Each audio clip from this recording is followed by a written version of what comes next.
እሺ ጥያቄ ልጠይቅሽ፣ ግራ የተጋባው ነገር ማለት ነው።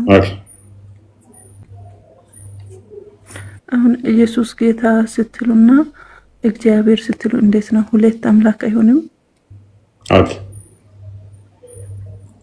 ኢየሱስ ጌታ ስትሉና እግዚአብሔር ስትሉ ሁለት አይሆንም ወይ? እንዴት ነው? አሁን ቁጥር ጉዳይ አሁን እያወራን ሰምተሻል ብዬ አስባለሁ። የቁጥር ጉዳይ እንዴት ነው እሱ የሚታየው የሚለውን በደንብ እዚሁ ላይ በደንብ እንትን ያለሽ ማለት ነው። ሎክ ኢየሱስ ስንል እኛ በስጋ የተገለጠ እያልን ነው። በስጋ የተገለጠ አምላክ ማለት ነው። ቃል ነበር፣ ያ ቃል ደግሞ አካላዊ ነው ብለን እናምናለን። አምላካችን ቃል አለው። ያ ቃሉ ግን እንደኛ ዝርው አይደለም፣ ንግግር ብቻ ድምጸት ይሆን አይደለም። በደንብ አስተውይ። ቃሉ አካላዊ ነው። ያ አካላዊ ቃል ደግሞ ሁሉም መፍጠር የሚችል ነው፣ ሁሉም ማድረግ የሚችል ነው። ቃል የሌለው ዲዳ አይደለም አምላካችን። አምላካችን ቃል የለውም ከተባለ ዲዳ ነው። ልክ እንደ ድንጋይ መናገር ማይችል ወይንም ደግሞ ቃል የሌለው የሚል ያመጣበታል። ስለዚህ ቃል አለው ብለን እናምናለን። እንደገና ደግሞ እስትንፋስ አለው ወይንም ህይወት አለው፣ ህያው የሚሆንበት ብለን እናምናለን። ያን ህይወቱን መንፈስ ቅዱስ ብለን እንጠራለን። ህይወት ከሌለው ሙት ነው ይሉታል። እኛ ግን ምን እናምናለን? እግዚአብሔር አምላካችን ምን አለው? ህይወት አለው። ያ ህይወቱን ግን የባህሪ ህይወቱን መንፈስ ቅዱስ ብለን እንጠራለን። ቃሉን ደግሞ ወልድ ብለን እንጠራለን። ያ ቃሉ ነቢያትን ሲልክ ከቆየ በኋላ በስጋ ተገለጠ። በስጋ የተገለጠው ማን ብለን እንጠራዋለን? ኢየሱስ ብለን እንጠራዋለን። ኢየሱስ ብለን የምንጠራው ቃል፣ ያ አካላዊ ቃል ቃል በስጋ ተገለጠ። ያንን ኢየሱስ ብለን እንጠራዋለን። በስጋ የተገለጠው ሁለት አምላክ አይሆንም ወይ? አይሆንም። ምክንያቱም በመለኮት አንድ ብለን ስለምናምን ማለት ነው። ቃል በስጋ ሲገለጥ ከአባቱ የተለየ አይደለም። ከአባቱ የተለየ አይደለም። በስልጣን የተለየ አይደለም። በፍቃድ የተለየ አይደለም። በአገዛዝ የተለየ አይደለም። መለኮት ራሱ ምንድን ነው? እሱ የሚቆጠር አይደለም። የሚመለክ ማለት ነው። የሚቆጠር አይደለም። አንድ ሁለት ብለሽ የምቆጥረው አይደለም። ሊቆጠር የሚችለው አካል ነው። መለኮትን ልቆጥረው ሰማቺ ማለት ነው። ስለዚህ ሁለት ሶስት ብለሽ መቁጠራችን መቁጠር የምችው ምን ነው? አካልን ነው እንጂ መለኮትን አይደለም ማለት ነው። አካልን ከሆነ ደግሞ እኛ አንድ አካል ብለን አናምንም፣ ሶስት አካል ብለን እናምናለን። እታችን ዘቢባ አንድ አካል ብለን አይደለም፣ ሶስት አካል ብለን እናምናለን። ቃል አለ፣ አሁን ያልኩሽ ወልድ ወይንም ደግሞ ልጅ ኢየሱስ ክርስቶስ በስጋ የተገለጠውን፣ እንደገና ደግሞ መንፈስ ቅዱስ የባህሪ ህይወታቸውን፣ ከዛ አብን አባት ብለን እናምናለን ማለት ነው። ስለዚህ ሊቆጠር የሚችለው አካል ነው። አካል ሶስት ብለን እናምናለን። በአካል ሶስት ብለን እናምናለን። ስለዚህ ከሶስቱ አካል ኢየሱስ ወይንም ደግሞ ወልድ በስጋ የተገለጠ ነው ብለን እናምናለን ማለት ነው። ለያ አግኝተሽኛል? እሺ አሁን ለምሳሌ ኢየሱስ ጌታ ነው ስትሉ ነው የምሰማው ማለት ነው። ብዙ ጊዜ እግዚአብሔር የሚለው አልገባም ማለት ነው። እንዴት ነው ይሄ ነገር? ኢየሱስ ራሱ እግዚአብሔር ነው እኮ። ዮሐንስ ወንጌል ምዕራፍ 1 ላይ ታየሽ፣ በመጀመሪያ ቃል ነበር፣ ቃልም በእግዚአብሔር ዘንድ ነበር፣ ቃልም እግዚአብሔር ነበር ይላል። በመጀመሪያ ቃል ነበር፣ ያ ቃል ደግሞ በእግዚአብሔር ዘንድ ነበር፣ ቃልም ደግሞ እግዚአብሔር ነበረ። ቃል ማን ነበር? እግዚአብሔር ነበረ። ያ ቃል በዓለም የሞላ በሁሉ ያለ ሁሉን የፈጠረ ነው። ቁጥር 3 ላይ እና ቁጥር 10 ላይ እንደሚናገረው ማለት ነው። ዮሐንስ ወንጌል ምዕራፍ 1 ላይ ቁጥር 14 ላይ ስትመጪ ግን ያ ቃል በስጋ ተገለጠ። ያ ቃል በመጀመሪያ የነበረው ሁሉን የፈጠረ ሁሉን ያስገኘው በስጋ ተገኘ፣ በስጋ ተገለጠ።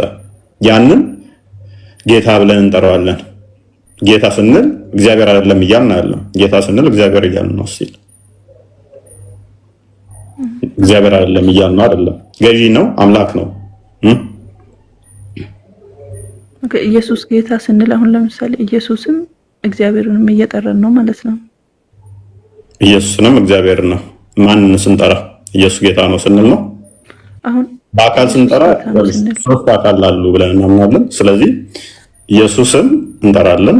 ያ ማለት ኢየሱስ ማለት በአካል አብ ነው ወይንም መንፈስ ቅዱስ ነው ማለት አይደለም። በስም ይለያያሉ፣ በአካል ይለያያሉ። በስም ሶስት ናቸው፣ በአካልም ሶስት ናቸው። አብ፣ ወልድ፣ መንፈስ ቅዱስ በስም ሶስት ናቸው። ኢየሱስ ስንል አብ ወልድ መንፈስ ቅዱስ ማለት አይደለም፣ በስም ይለያያሉ። ስለዚህ ኢየሱስ ስንል አብ መንፈስ ቅዱስን እየጠራ ማለት አይደለም። ኢየሱስ የራሱ ስም ነው። አብ ወልድ መንፈስ ቅዱስም ደግሞ የራሳቸው የሚጠሩበት ስም ነው። በአካልም እንደዛው ሶስት የተለየ አካል ማለት ነው።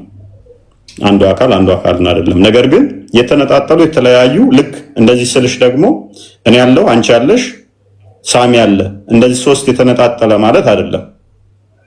እንደዛ ማለትም አይደለም። አንዱ በአንዱ ህልው የሆኑ ናቸው። አንዱ በአንዱ ህልው የሆኑ በሚገናዘቡ ናቸው። ሎክ ቃል ለአብ የባህሪ ቃሉ ነው። አብ ደግሞ ለቃል አባቱ ነው፣ የባህሪ አባቱ ነው። የባህሪ ህይወታቸው ደግሞ መንፈስ ቅዱስ ነው። ስለዚህ ሕያው ሆነው የሚኖሩት በማን ነው? በመንፈስ ቅዱስ ነው። አብና ወልድ ህይወታቸው ማን ነው? መንፈስ ቅዱስ ነው። ለአብና ለመንፈስ ቅዱስ ቃላቸው ማን ነው? ወልድ ነው። ስለዚህ አንዱ በአንዱ ህልው ሆነው ነው የሚኖሩት። እንደኔና እንዳንቺ ከዛ አንድ ሰው ቃል ጋር እንደዚህ ሶስት የተነጣጠለ ቁጭ ያለ ሰው እንደዛ ባይምሮሽ እንደምታስቢው አይደለም። የተነጣጠሉ የተለያዩ ማለት አይደለም። አንዱ በአንዱ ህልው የሆኑ ስለሆኑ ማለት ነው።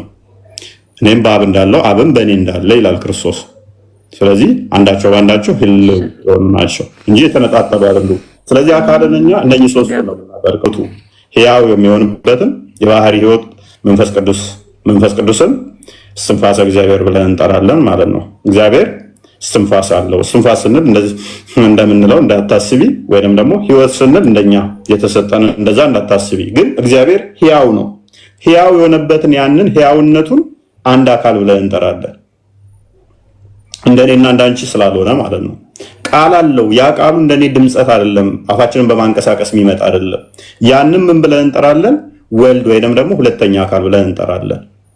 እንደገና ደግሞ ልብነት፣ ያ ልቡን መገኛውን ደግሞ ምን ብለን እንጠራለን? አብ ወይንም አስገኝ፣ ሶርስ፣ ምንጭ ብለን እንጠራለን ማለት ነው። አንዳቸው አላንዳቸው የተቀዳደሙበት የተነጣጠሉበት የለም። ያለ ቃላቸው ሊኖሩ አብና መንፈስ ቅዱስ አልነበሩም። ያለ ባህሪ ህይወታቸው የነበሩበት ጊዜ የለም። ምክንያቱም እግዚአብሔር ሕያው ስለሆነ ከዓለም አስቀድሞ ኢተርናሊ ሕያው ነው። ሕያው ሳይሆን የሆነ ሰዓት ከዛ ሕያው የሆነ አይደለም። ስለዚህ ያለ ባህሪ ህይወቱ የነበረበት የለም ማለት ነው። ቤቢ ግልጽ ነው። እሺ አሁን ለምሳሌ አላህ ማለት ነው መረጃ አምጪ እንዳትለኝ ብዙም እውቀት የለኝም ማለት ነው።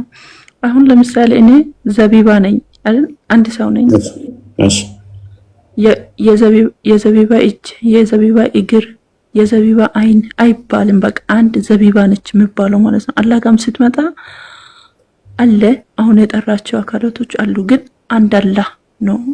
ገብቷል። አሁን እግዚአብሔር ጋርም ስንመጣ እጆች አሉ፣ ያጨበጭባል። አሁን እጆች፣ እግሮች፣ አይን፣ ፊት የሚባል መጽሐፍ ቅዱስ ላይ ብታገኝ ዘቢባ፣ እኛ እንደዛ እናምነው። ለምን ማናምነው? እግዚአብሔር መንፈስ ነው ብለን ነው የምናምነው። ዮሐንስ ወንጌል ምዕራፍ 4 ላይ ቁጥር 24 ላይ እግዚአብሔር መንፈስ ነው ይለዋል።